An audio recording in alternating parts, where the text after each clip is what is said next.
જે રીતે અમૂલ એટલે પશુપાલકોની સંસ્થા છે, ખેડૂતોની સંસ્થા છે, લોકો લોહી પરસેવો પાડીને દૂધ અમૂલમાં ભરે છે. જે રીતે ભાજપના શાસનમાં અમૂલમાં ભ્રષ્ટાચાર થઈ રહ્યો છે, ગેરવહીવટ થઈ રહ્યો છે, આજે આખા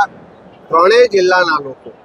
આણંદ, ખેડા અને મહીસાગરના પશુપાલકો એકી અવાજે કહી રહ્યા છે કે આ જ રીતે જો વહીવટ ચાલશે,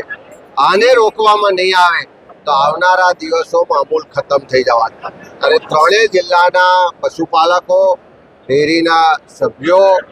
એના ચેરમેનો, વ્યવસ્થાપક કમિટીના સભ્યો સૌએ સાથે મળી અને નક્કી કર્યું છે કે અમૂલ બચાવવા માટે,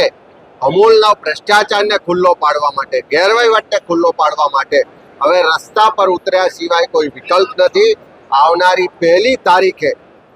આ ત્રણેય જિલ્લાના પશુપાલકો, એના વહીવટકર્તાઓ અમૂલ બચાવવા માટે અમૂલ ડેરી સામે ધરણા કરશે અને સરકાર પાસે માગણી કરશે કે જે પણ વહીવટકર્તાઓ છે એના ભ્રષ્ટાચારની, ગેરવહીવટની તપાસ થાય અને અમૂલને બચાવવામાં આવે.